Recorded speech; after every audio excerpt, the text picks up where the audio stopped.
praktis karena ini sebenarnya bisa merusak daya, merusak masa depan kita semua. Tim US itu melakukan pengejaran sekitar 15 sampai 20 menit sampai pulang ini diamankan ada ikan dasar sebanyak kurang lebih sekitar 500 kg.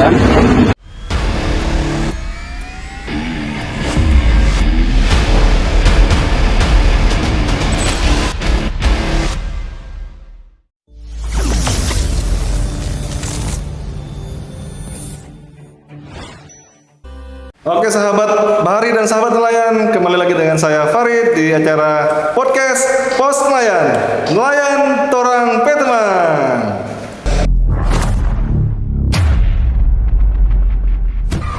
Kalau boleh tahu Bang Mul, potensi sumber daya kelautan perikanan yang ada di Morowali itu apa Bang Mul yang menonjol itu, yang memang perlu dijaga kan? Nah, itu kan. Ya, jadi di Kabupaten Morowali itu memang cukup besar dan cukup kaya daerah tersebut. Di mana garis pantai itu 704, sekitar 748 lah. Iya. Garis pantai itu terpanjang di Sulawesi Tengah. Nah, di Morowali itu potensi ikan-ikannya saja baik dari ikan-ikan pelagis kecil, pelagis besar, bahkan tuna di sana juga banyak. Nah, termasuk ikan-ikan dasar yang menjadi korbannya bagi para pelaku destructive fishing ini. Tapi kebanyakan mereka menggunakan bom ya di sana Bang Mul. Nah, jadi dari tahun 2016 sampai saat ini tidak bisa dipungkiri bahwa di Kabupaten Morowali itu banyak yang menggunakan bom ikan, dan pelaku sebenarnya sebagian besar ini adalah dari luar Kabupaten Morowali. Oh, bukan penduduk asli Morowali. Bukan penduduk asli Morowali. Jadi berasal dari tetangga sebelah, karena Morowali ini berbatasan dengan dua provinsi, yaitu Sulawesi Tenggara dan Sulawesi Selatan.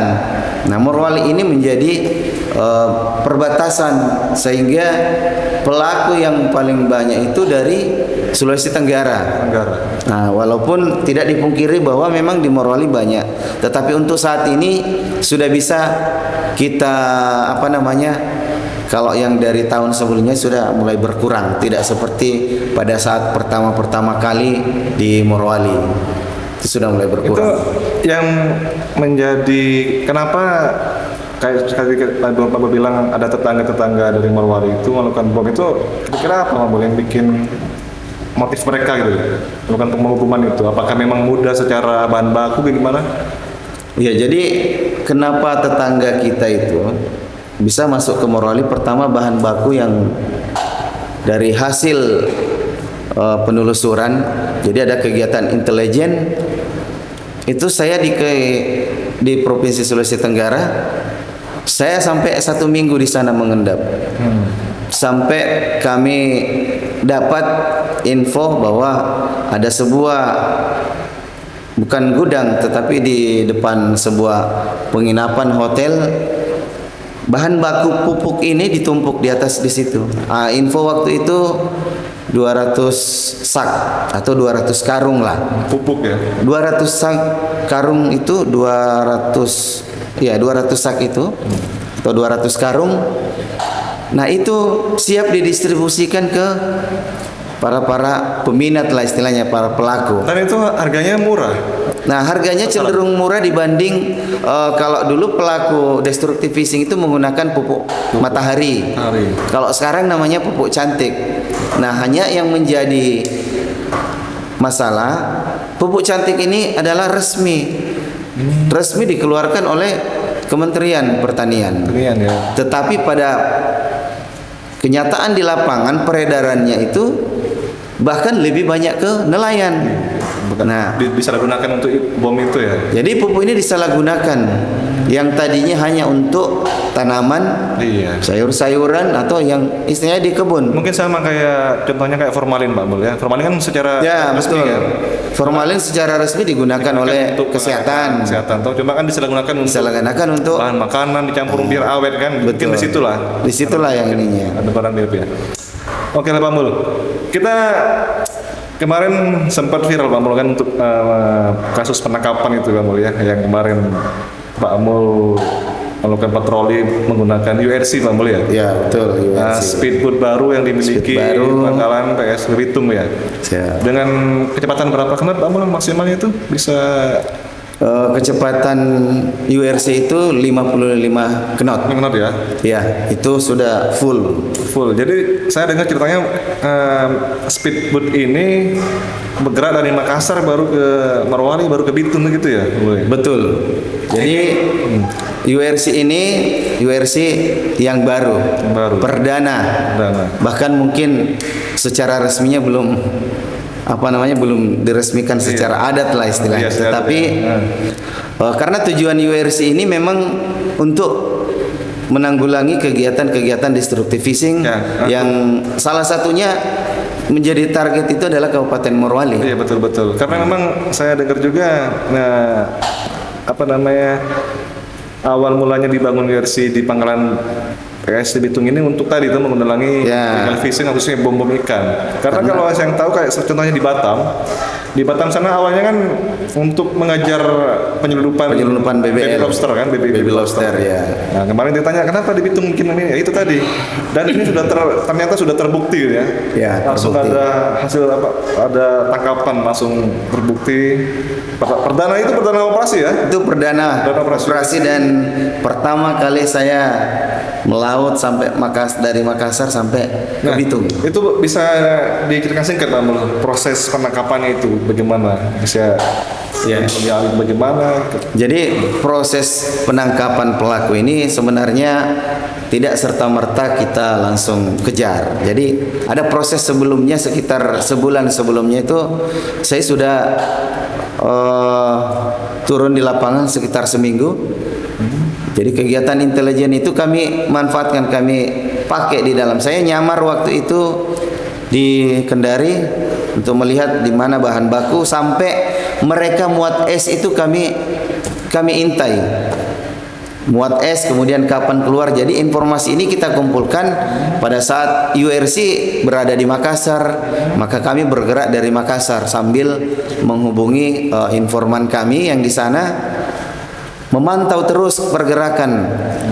Nah, kita sudah estimasi pada saat itu dari Makassar tiba di Kendari, kemudian isi bahan bakar, kemudian kita menuju Kecamatan Muni Kepulauan di sekitar tempat kejadian ini. Dan sesuai informasi tadi, dan memang sesuai informasi bahwa pelaku ini sehari sebelumnya itu kita sudah dapat informan. Jadi informasi bahwa pelaku sudah ada di pulau ini. Nah, kemudian hari itu juga kita sudah dihubungi bahwa dia sudah meledak satu kali.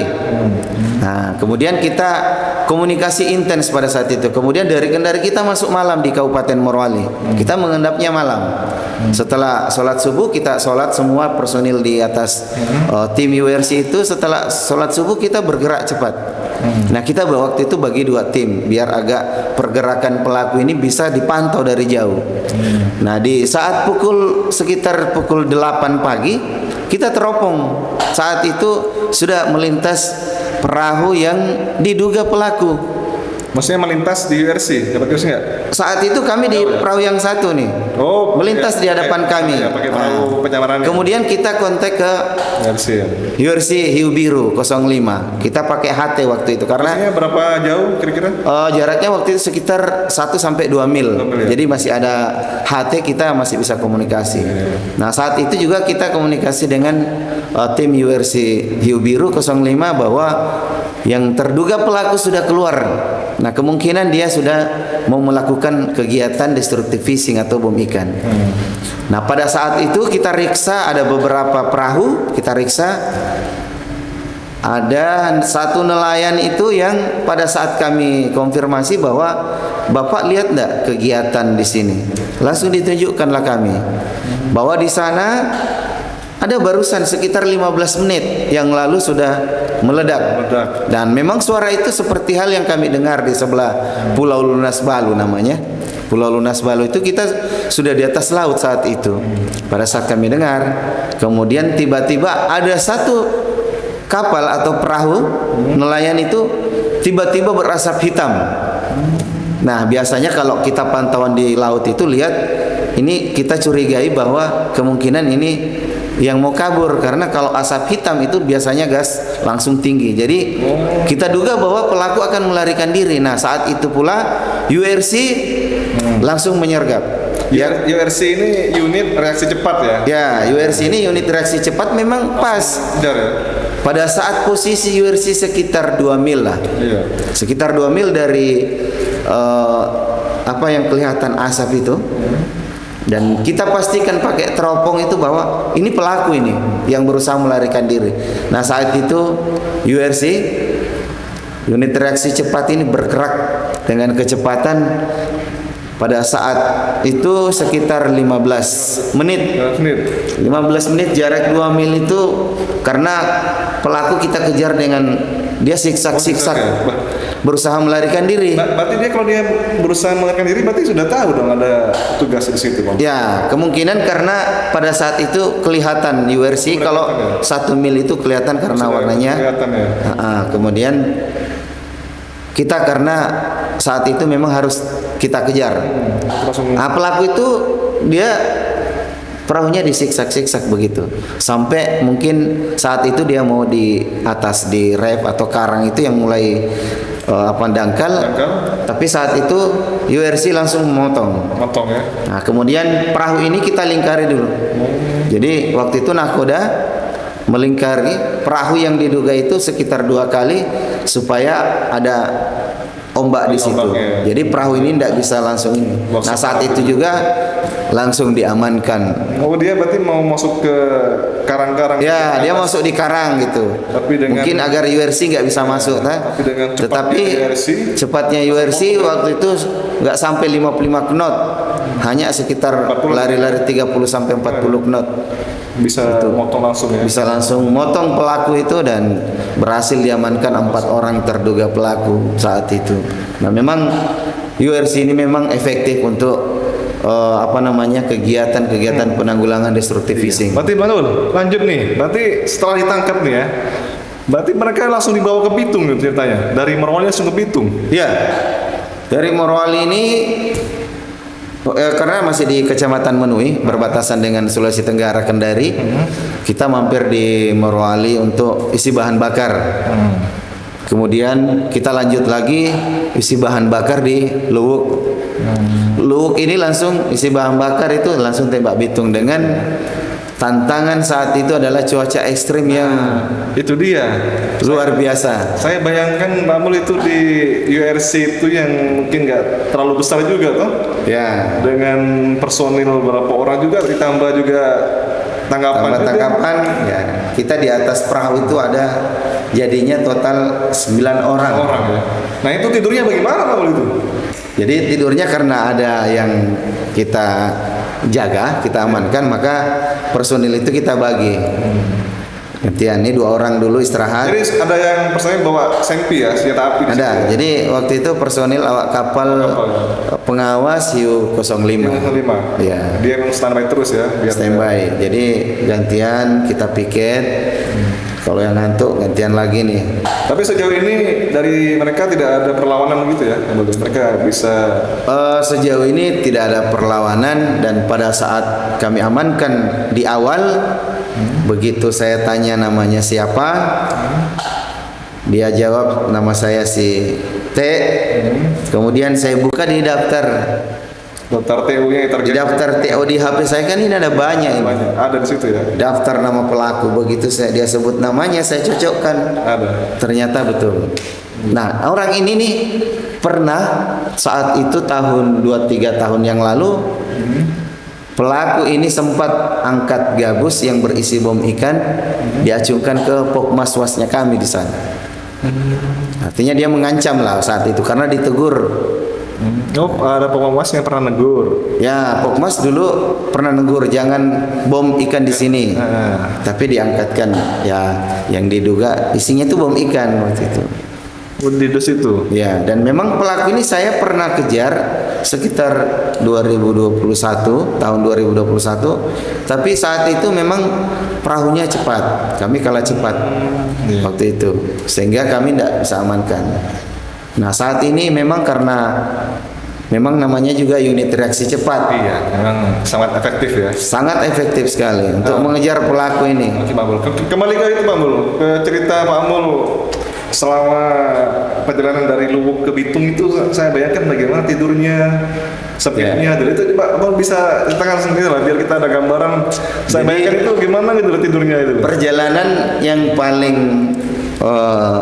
yang tidak bisa kita lupa itu dari Morowali ke Luwuk, pas pertengahan sebelum Selat Peling masuk Luwuk, itu ombak itu kurang lebih sekitar 2 sampai 3 meter itu. Jadi kemudian kita mampir lagi di Luwuk tuh, karena sudah malam, isi bahan bakar harus pagi. Dari Luwuk itu kita menyeberang lagi. Karena saat itu tidak bisa langsung tembak arah ke Bitung, maka kita tembak arah Gorontalo. Kita ambil pinggir pulau, kemudian nyisir ke pinggir-pinggir ke Bitung. Nah, saat itu memang ombak luar biasa saat itu. Bahkan yang Garuda yang di atas URC itu, yang di depan itu sampai lepas karena hantaman ombak.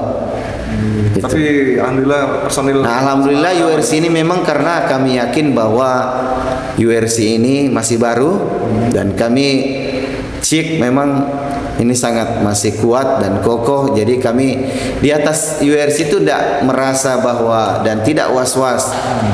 Karena kami anggap bahwa untuk unitnya ini memang masih tahan lah dengan ombak seperti ini, memang masih cukup kuat. Jadi di atas kapal itu sepanjang perjalanan sampai ke Bitung itu kami tim selalu bagaimana berusaha tertawa, ya, tidak melihatkan bahwa kita sudah capek, tidak ada rasa capek itu. Jadi tim memang di situ selalu berusaha untuk bagaimana bisa tersenyum. Jadi setelah tiba di Bitung barulah yang namanya istirahat, baru kita rasakan betul-betul yang namanya istirahat. Alhamdulillah. Berapa jam Pak Mul itu perjalanan itu? Nah, itu cukup. Hampir 1 hari ya? Di Luwuk itu yang estimasi hanya sekitar 4-5 jam, jadinya sekitar 8 jam. Karena hanya bisa lari 8 knot waktu itu, sampai 11 knot. Sampai ke Bitung? URC. Nah, sampai ke Bitung pada hari berapa itu? Itu yang arah kalau di ini nih. Nah, di peta ini, yang di atas nomor 20 kita mengarah ke 14. Nah, itu kan Luwuk itu ya, angka 2, 19. Nah, 19. Nah, itu nyebrang ke angka 2, 14 itu yang makan waktu 1 malam. Dari sore sampai pagi kita di situ. Ada arus semuanya. Ya, itu langsung dari Selat Maluku. Itu lama semalam itu. 1 malam. 1 malam itu. Karena kami pagi belum sampai pinggir itu, saking ombak yang kencang. Jadi teman dari sini lah Morowali ya? Dari sini. Mau sini ya? Dari Makassar.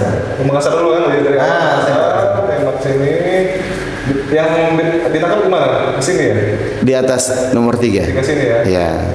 Sini baru bisa begini atau langsung gini? Nyisir dulu Pak, ke Morowali ya. Oh iya. Jadi perjalanan kami itu hampir setengah pulau Luar biasa. Sulawesi.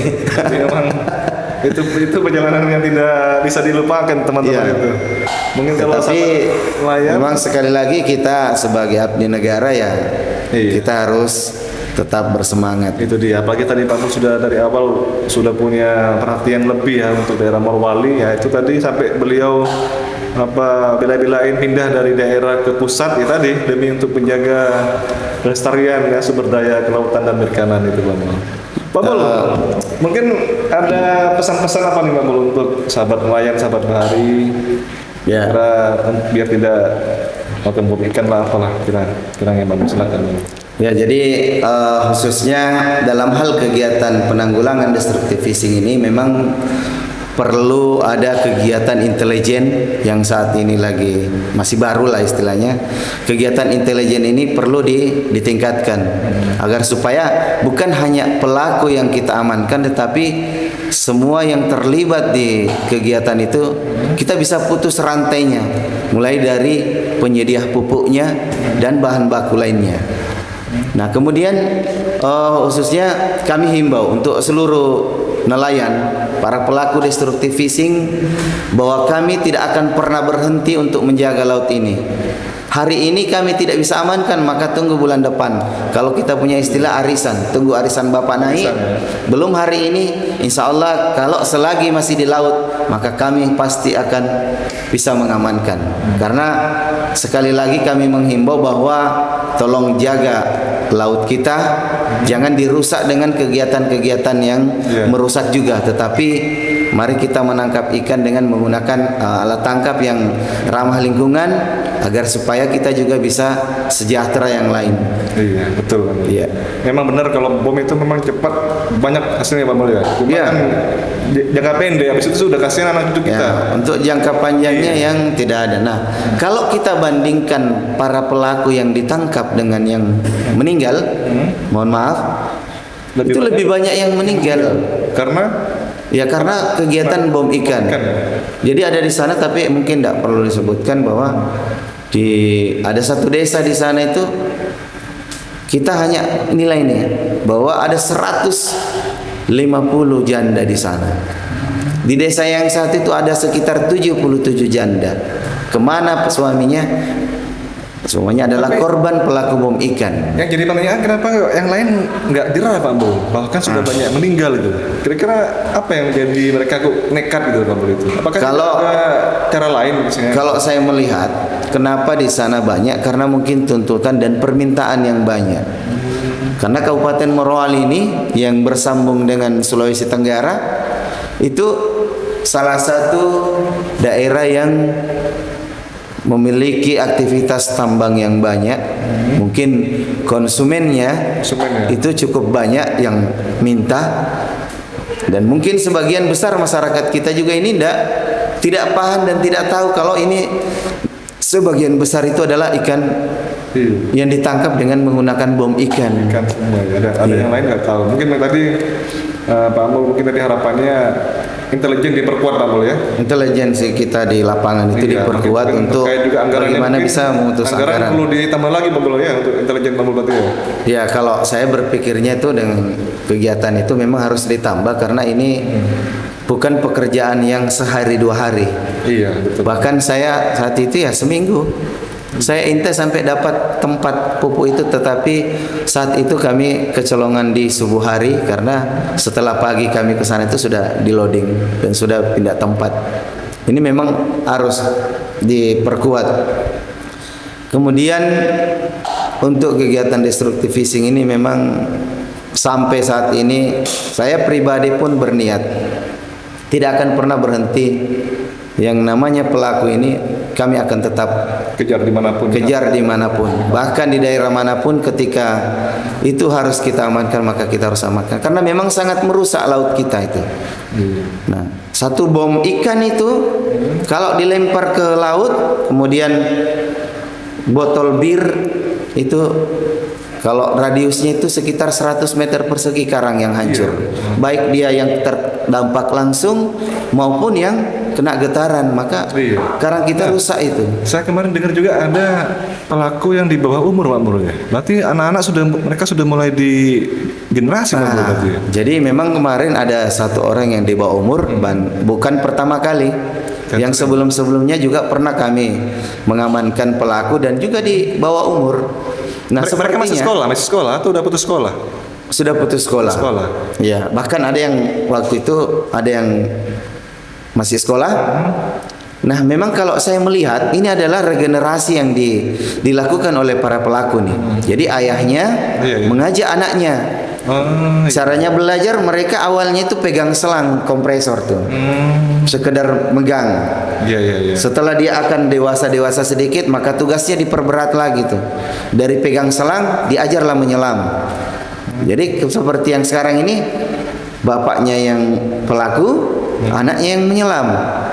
Jadi semacam dididik lah. Dan memang ini karena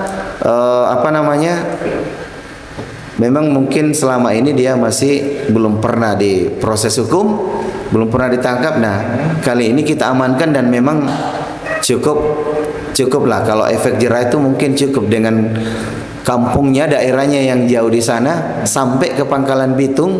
Untuk diproses hukum setidaknya. Oh iya, jadi itu alasannya kenapa dibawa ke Bitung Bang Mul ya? Iya. Biar tidak ada apa namanya gangguan lah ya kalau di daerah Ya. Kendari mungkin daerah sana mungkin Karena banyak. kebiasaannya kalau kita amankan di sana, mereka hanya berpikir, kadang mengatakan paling 3-4 bulan kita keluar lagi, masuk mondok lah istilahnya pendidikan Iya, kan. iya. Tidak ada efek jerah karena begitu ditangkap karena daerahnya dekat, rumahnya dekat, bisa dijenguk. Iya.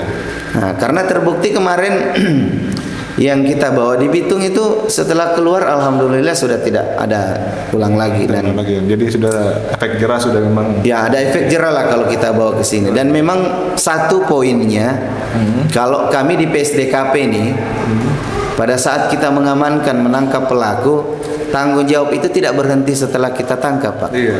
Jadi mereka keluar, kami pribadi di sana di Morowali itu kami selalu pantau. Begitu keluar, kami hubungi, sekarang kerjaannya apa? Jangan sampai kembali lagi ngebom. Nah ini efektif sekali, kita harus sering. Jadi walaupun mereka ini pelaku, tetapi kita selalu mengatakan bahwa yang salah adalah apa namanya, bukan orangnya yang salah, Sifatnya. tetapi sifatnya, kelakuannya yang salah. Nah kalau sifat itu bisa dirubah, Pak. Iya, iya. Jadi sifat itu bisa dirubah. Bagaimana caranya kita doktrin mereka agar menjadi lebih baik. Kecuali wajah nih, kalau wajah tidak bisa dirubah nih, kecuali operasi plastik kan. Plastik ya? Iya, Nah, betul. tetapi yang normal-normal ini bahwa para sifat-sifat pelaku ini sebenarnya bisa kok melalui mereka jalani di lapas, di dalam kan sudah diajar tuh apa-apa kegiatan. Nah, keluarnya itu harus sering didampingi. Kalau tidak didampingi maka bisa jadi pelaku ini akan kembali kambuh lagi itu. Ada yang begitu. Tetapi selama ini yang kami tangani di sana alhamdulillah kita berikan dampingan terus. Kita dekati. Kalau yang sudah pernah ditangkap baru sekarang keluar, sekarang kerja apa nih Bang Mul? Udah satu contoh yang kemarin ada satu desa di sana di pulau, setelah dia keluar kemarin kita hubungi, sekarang dia mancing mancing ya? mancing, kemudian dia ngumpulkan duit, kemudian dia buat pukat saat ini. Dan memang setelah kami komunikasi lagi bagaimana perbedaan waktu pada saat melakukan bom ikan dengan yang sekarang, hanya mancing yang satu-satu kan, kalau mancing ini satu-satu ekor nih dengan pukat. Iya. Tetapi jawabannya cukup unik. Saat itu waktu masih melakukan 30 juta, 40 juta itu bisa sampai 3 hari saja mereka kumpulkan. Tetapi saat itu rumahnya belum ada yang jadi. Nah sekarang hanya mancing, pekerjaannya pukat. Alhamdulillah rumahnya ada 2, satu di daratan, satu di lautan. Nah di sini berarti kita berprinsip bahwa Poinnya itu nggak berkah ya? ya Kalau poinnya bahasa agamanya, rezeki yang berkah dengan yang tidak. berkah. Nah rezeki yang berkah dengan tidak ya itu poinnya di situ. Jadi itu bukti bahwa teman-teman sahabat Bali, sahabat nelayan, hasil illegal fishing tidak berkah ya. Ya, Mungkin karena banyak doa dari nelayan-nelayan yang lain. karena banyak nelayan lain ya, para sahabat nelayan sekalian mungkin yang Iya. ngomong waduh ini bahaya ngerusak. Nih, Iya. kita bayangkan kita semua cara mancing. Iya. Di sebelah sana ada yang ngebom. Pasti yang di sini tuh lagi sumpahin, mudah-mudahan ini, mudah-mudahan ini. Mungkin dari doa orang-orang yang tersolimi ini kan, Tersolimi ya. kadang-kadang kalau kita ke lapangan itu memang yang bisa memudahkan. Iya. Dan yang paling penting sebenarnya setiap kami beroperasi di sana, yang paling penting adalah restu dari kedua orang tua, kemudian istri di rumah. Ini semua harus ridho pada saat kami patroli, Pak. Iya. Dan Tapi itu- selama ini Pak Mul di lapangan atau di Morowali tidak ada ancaman ke pribadi atau ke keluarga, selama ini belum ada ya? Itu pasti ada. Masih ada ya? Ya. Tapi kami selalu berprinsip bahwa ini adalah aturan yang kita emban, kemudian kita hanya mengawal aturan. Apapun yang ada di hadapan kami selagi dengan sesuai aturan dan benar, kami tidak akan mundur. Baik. Itu Itu bagus. prinsip kami, tidak akan mundur. Dan itu sudah sering saya diiming-imingi. Bahkan sampai puluhan juta, ratusan juta agar supaya pelaku itu bisa dibebaskan. Itu tidak bisa dipungkiri. Tapi kembali lagi itu tadi poinnya adalah berkah. Ketika rezeki itu tidak berkah, maka hidup kita juga tidak akan berkah. Betul sekali Pak Mul. Itu. Baru kemudian Mul masih menjalankan PSDKP mengajar ya di Morowali Pak Mul ya. Ya. Itu Nah, masih ke sekolah-sekolah tuh gimana Pak Mul? PSDKP mengajar ini memang salah satu kegiatan kami di Morowali yang sampai saat ini masih saya laksanakan karena itu tadi kadang-kadang kita mengamankan pelaku itu dari anak yang masih yang tadi ya. masih usia sekolah bahkan. Nah, saya berpikir saat itu karena dulu saya basicnya pernah guru, waktu itu saya guru SMK dan juga saya pernah jadi penyuluh. Penyuluh juga ya? Ya, Penyuluh jadi perikanan? penyuluh perikanan waktu itu. Saya pernah jadi penyuluh perikanan, jadi guru. Jadi inilah salah satu poin yang bisa memudahkan saya koordinasi dengan sekolah-sekolah. Nah, memang ini efektif setelah kami masuk di sekolah-sekolah.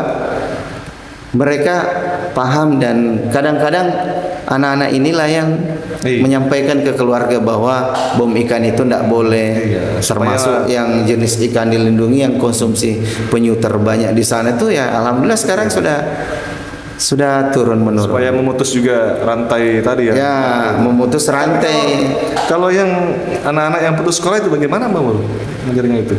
Jadi karena memang di pulau ini kadang-kadang untuk sekolah ini mungkin masih berat, ya. Akhirnya karena anak-anak dididik dari kecil untuk ikut kegiatan ini, akhirnya ya mungkin anak ini rasa malas, ngapain sekolah gitu kan. Ini ikut ngebom bisa langsung dapat duit itu. Ya, memang kalau itu menggiurkan dan tetapi hanya itu untuk sesaat, bukan untuk keberlanjutan. Jadi memang nanti untuk PR kita bersama Pak Mul ya. Anak-anak nelayan yang putus sekolah tadi yang pelaku itu perlu kita perhatikan juga ya. Betul. Apakah nanti ada pemerintah daerah setempat yang bisa membantu sekolah gitu gimana mungkin ya. Pak Mul terakhir Pak Mul ya. Ini luar biasa sekali, saya pengen ngobrol banyak cuma waktunya ya. Kita pengen tahu dulu, penasaran nih yang di bajunya Pak Mul ini apa aja nih teman-teman nih. Mulai dari yang itu Pak Mul bisa di spill ya satu-satu ini dari sana apa Pak Mul? Di spill satu-satu. Iya. Yang boleh penasaran silakan Pak Mul. Ya, dari sebelah sini ini untuk setelah kami ikut kegiatan Polsus kemarin. Polsus, ya. Nah, Polsus itu polisi khusus polisi ya. Yang kemarin khusus kita untuk wilayah pesisir dan pulau-pulau kecil. Pak Mul juga sebagai Polsus juga ya. Saya juga sebagai Polsus. Nah, kemudian lanjut. Dari sini adalah alumni Megamendung ya. yang sudah ikut diklat penyidikan atau diklat reserse kemarin. Oke, Polsus penyidik juga. Ya, alhamdulillah kemarin Polsus itu masih urutan ke-10 walaupun umur sudah tua. Iya. Iya. Kemudian untuk penyidik kemarin alhamdulillah bisa dapat juga, adalah ya, namanya terbaik saat itu. Nah, untuk ini adalah wing untuk pengawas perikanan. Ini adalah wing penyidik. Nah, ini adalah brevet kewenangan pengawas perikanan dan ini adalah untuk brevet untuk PPNS perikanan, penyidik.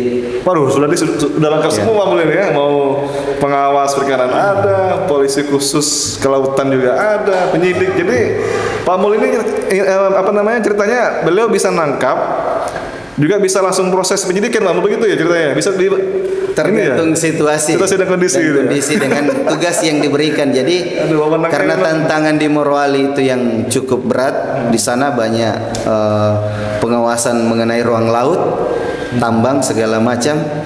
Kemudian di sana juga ada pengawasan untuk kapal-kapal dan juga salah satunya di kewenangan di Polsus P3K itu selain ruang laut ya, salah satunya destructive fishing. Ya.